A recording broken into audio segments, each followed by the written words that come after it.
Welcome to Scorched Earth and a general reading for the sign of Virgo, Sun, Moon or Ascendant for the last 2 weeks of January. I hope you're well, and if you celebrate Christmas, I hope you have a nice one. Right, you know how these mid-month readings go now. I don't think I need to explain them to you, so we're just going to get straight in. I have 3 cards, please, for Virgo. Where is Virgo's energy right now? Oh, cards flying out everywhere. So, the first one is the Ace of Cups. The second is the 5 of Cups in reverse, which is wonderful. And we've got the Page of Wands. Interesting. We have the 6 of Cups at the bottom of the deck with the Moon, Death and the Empress. What a combination we have going on here. It feels like you've been undergoing somewhat of a rebirth, Virgo, in some respects. Key, like you hadn't done enough of them already. Now, we've got 2 cards here that speak very specifically about new starts. We have the Ace of Cups and we have the Page of Wands. We don't necessarily see any movement towards that new start yet, but we do see somewhat of a clarification is what I'm hearing, a clarification of past events, past situations, your past experiences that seems to have happened in the time that we have been away from each other, because we have the Moon and we have Death and we have Empress here. I mean, in some ways you could see this as a dark night of the soul. You know, there's a very clear progression. We have a card here that speaks of the past, perhaps of your childhood, even perhaps, you know, past lives. We have the Moon, which is those things that are hidden, but we also have Death, which is a complete transformation of state, leading to the Empress after that, which is a card of abundance and gratitude and, you know, creation of new things, bringing new things into the world. It could be quite a creative positioning too. You know, you might have taken up art or something like that, you know, or journaling, you know, writing things down. There is a sense of expression, things being allowed to be released from you in some way, right? This Ace of Cups is a beautiful card. It is the full potentiality of the cup suit is contained within this card here, but it feels like it's a wellspring that's being tapped into anew compared to, you know, where you were before. Now, this 5 of Cups in reverse is very, very interesting, because this way around, you know, it does very much speak of an energy that was present for you in 2020 and 2021, because it speaks of grief. It speaks about the all-consuming feeling of loss that one has, because it's very much focusing on what has been lost rather than what still remains. It's a very unstable card. And it's a Scorpio card here, you know. There are several transformations of state that are implied here by this card. You know, we go from having 5 cups upright and containing water, and it is the liquid, it is the water that is the emotions, not the cups themselves, right? So there's the vessels there for it. We go from that to then 3 of them being lost, and one only being able to focus on the fact that 3 of them are gone, you know, to the point there where the crow can stand up straight, take a step back and notice that there are 2 that still remain. Now, the fact that it came out in the reverse for you indicates to me that there is a coming out of that energy. The interesting thing is that this has been a process for you, a very long running process, and possibly at points in the last year, 18 months, 2 years, you might have thought, okay, right, well, I'm doing it now, I'm getting out of this. And then there would be something that would happen that would kind of pull you back. I mean, you might have had multiple losses, in fact. And what I like about this is the understanding that grief is a process rather than a state that you are meant to remain in for any kind of, you know, length of time. But it's almost like situations in your present have given you perspective and an opportunity to look at things from the past. And I feel like there's somewhat of a rewriting of the narrative going on for you at the moment, Virgo. It feels like it's a work in progress. actually. But I really do feel like you're getting somewhere with it. Like I said, the sense of there being an outlet of expression with the Empress card is really very strong, but it is, you know, preceded by these two cards here that speak to me of well, maybe shadow work, but certainly a long dark night of the soul, you know, where you've been, you know, questioning everything. But it starts with this Six of Cups, with the past. And on the table, we have an Ace of Cups and we have a Five of Cups. And it's almost like you've managed to take your past, such as it is, and start pulling it apart a little bit. Start looking at things differently. Certainly taking a different approach to yourself in the middle of all of this. I'll put this back under there. And realizing perhaps how much grief has been wound up in all of your experiences up until this point here, you know, manifesting itself in different ways each time, but always leading to that sense of loss, something being, you know, taken from you, removed from you, abandoned, you know, you being abandoned in some way or another. The Ace of Cups is in the upright and the Five of Cups is in the reverse, and I like this very much. I would like to pull just another couple of cards here. This. Right, so we've got the Seven of Cups in reverse. We've got the King of Swords and we have got the Two of Wands here. Yes, so emotional confusion, things that have been emotionally confusing for you for a very long time are now starting to make some sort of sense. And that this might have actually, with this Ace of Cups and the lotus flowers that are all over it here, it might have come about with some sort of, you know, some sort of spiritual awakening for you, because what we do see is sense being made of something that was confusing before. You know, the King of Swords can wrap his mind around just about anything, and that's confusion and illusion. That's coming away from it. That's finding clarity. And here you are with the King, you know, having that conscious understanding now, this conscious comprehension starting to come through and pulling you to a crossroads, actually, because it feels like there are decisions that need to be made by you about your future, where it is, for a start, you know, what direction you're headed in, what it needs to be comprised of, because you seem to be thinking about the world in a very, very different way. You know, this is a much more open way now, that you're seeing the possibilities that are sitting in front of you. And, you know, we're capping off this set of cards just here with the Page of Wands. Like I said, we don't see movement yet with a page. What we do see is an opening up to experiences. Crow's like, fuck, yes, bring it, you know, that kind of thing. Tell me about this Page of Wands. Why is the Page of Wands so thick? Virgo, please. Oh, goodness me. Right, we have the Devil, we have the High Priestess, and we have the Empress again. And the Ace of Wands at the bottom of the deck here. I think you have lost a lot of your fear about some things, and I think it's been a very difficult place to get to the point where you are able to do this. But nevertheless, here it is, this Devil card here in the reverse now. Those things that you have been attached to for a very long time, again, finding their expression, finding an outlet so that you don't have to hold on to them as hard as you have been doing all of this time. And the High Priestess, you know, there's a wisdom with the High Priestess. There's no intuition, obviously. It's a Pisces card, Pisces and Taurus here, Capricorn down on the table. But the High Priestess is a channel for things.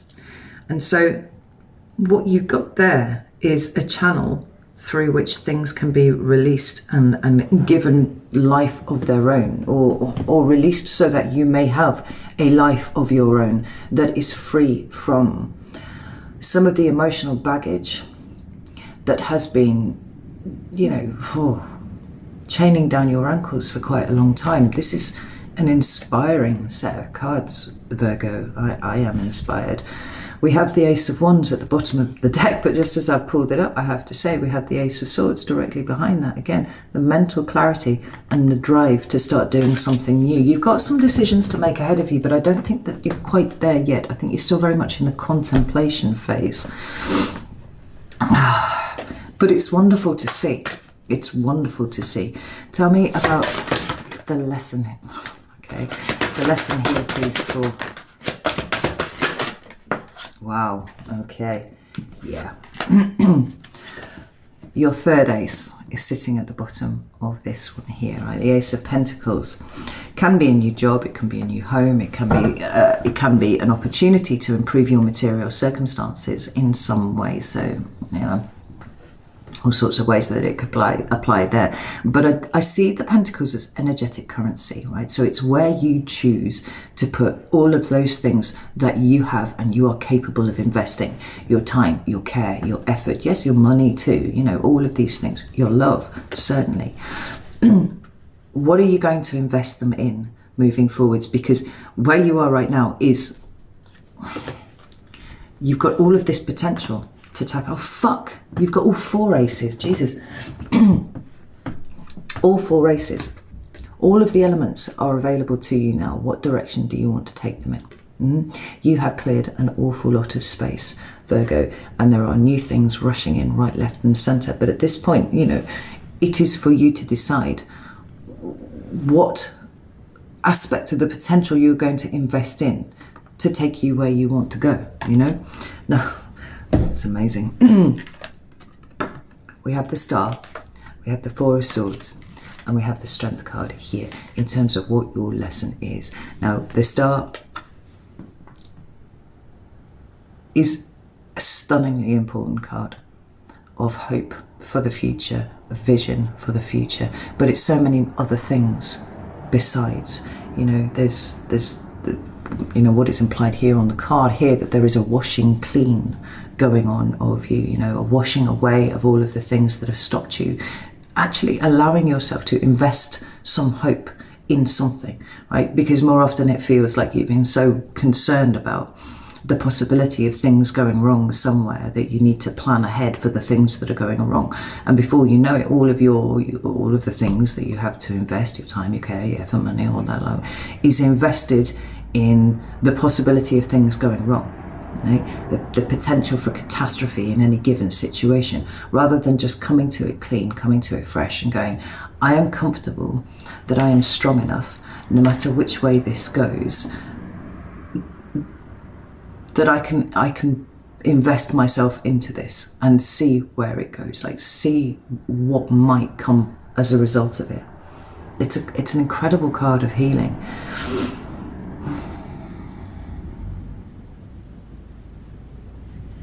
And it's a card of, like I said, it's a card of vision.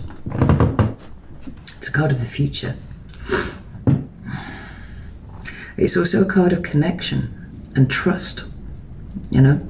I've said it before, like, you know, when you say follow the guiding star, you know, everybody, certainly most people would understand what you mean by that. Certain, you know, people who've had any kind of exposure to Christianity as children, right? The three wise men following the star. Well, what they're saying there is they had so much trust in that celestial body. They felt that connection so hard that when they saw it up in the sky, they knew it was going to take them where they needed to go, right? And they didn't know where they were going. Just go. Actually, they probably did, didn't they? Because the angels told them. No, that was the shepherds. Anyway, the point remains the same. It's about putting your trust in something bigger than you, taking you in a direction. It's about finding your path, Virgo. We have the Four of Swords here, which is repeating that message of healing. You know, do not underestimate the amount of healing that has gone on here, because for you, the Three of Swords, it's kind of obvious.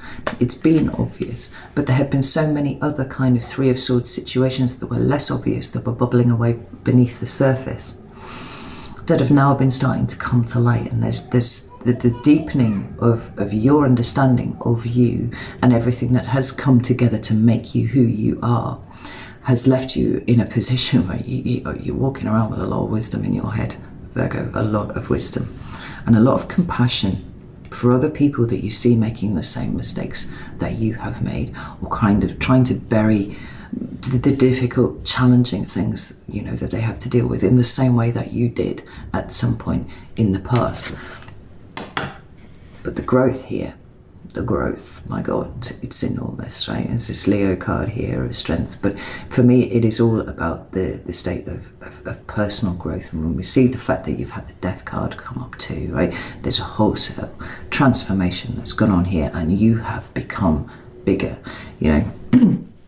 To say it's not, you know, personal work and shadow work and personal growth and all those kind of things. It's not about making your problems smaller. It's not about imbuing you with magic powers where you can just like focus your laser eyes on some, you know, issue and just blow it up or anything like that. It's about making you bigger. It's about giving you the tools to be able to deal with whatever life throws at you. And life has thrown a lot at you. Let's get some cards of advice.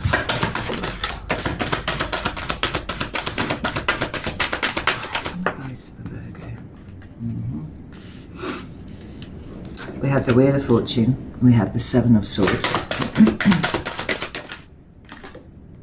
we have the Nine of Pentacles. So you should expect for there to be some kind of random and weird turns of the wheel affecting your life very soon. You know, new opportunities coming up in a way that you did not expect. I mean, you've had all 4 races at the moment. I feel like there's so much energy pinging around in terms of the new starts that you could choose to invest in, that it could almost feel a little bit overwhelming at times. But you are supported, you know, the universe, source, you know, God, whatever it is, has seen your endeavors, has seen the space that you have created, and new things are coming in to fill the void. And don't be afraid to take a risk on whatever those things are. You know, I think Virgo by nature are really quite cautious. Certainly the Virgos that I know personally in real life are quite cautious about things, you know, and you do tend to weigh up every conceivable iteration of consequences while you're trying to make decisions about things. And sometimes that can lead you to not making decisions at all. Right? But remember that you are bigger now.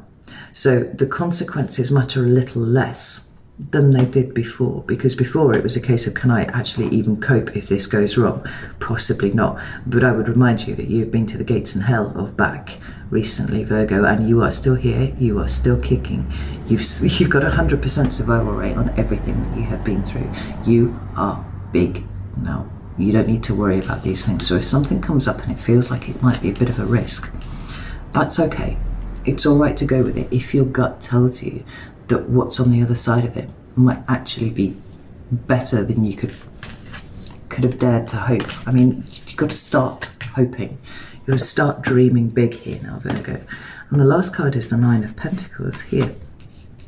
And it's sitting right underneath the Strength card. And it's funny, like, although the Devil card is major arcana, and therefore, you know, energetically speaking, it does massively outclass the Nine of Pentacles here. I do feel like these two cards are different ends of the spectrum with this, right? The Devil card, that means lots of things, but when we take it in its more, you know, it's more pejorative meanings. When we're talking about toxicity, we're talking about fear, we're talking about codependence and that lot.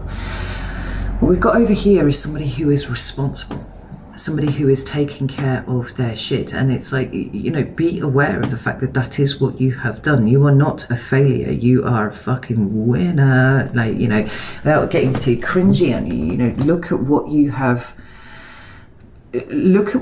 mastered in, frankly, a relatively short period of time. I'm not just talking about the last year, 18 months, 2 years. I mean, the entirety of your life. There has been adversity somewhere, there has been struggle somewhere. And you being able to turn this upside down and have this here, it's nothing short of, you know, a little bit of magic. You're a warrior, Virgo. And it's about time you started looking at yourself that way too. You know, this This is not a time to be focusing on your flaws. It's a time for looking for your gold, because it's about time it started getting brought to the surface so that other people can appreciate it. Well, no, actually, so you can appreciate it in the way that other people appreciate it in you, if that makes sense. Right, I'm going to leave it there, but I love this for you, Virgo, very, very much. So, please do have my unending gratitude for you waiting for me while I was busy doing the Solveig Coagula videos in December. That was something that was really, really important to me, and I didn't feel like I could say another word on YouTube until I had got that out. There is actually another video in that series that is coming, but I'm still working on it at the moment. It'll be out in the next week or so. So thank you for allowing me the space to work on that. It means a lot to me, and I'm very grateful for it. Know that I love you all very, very much, and I will see you soon.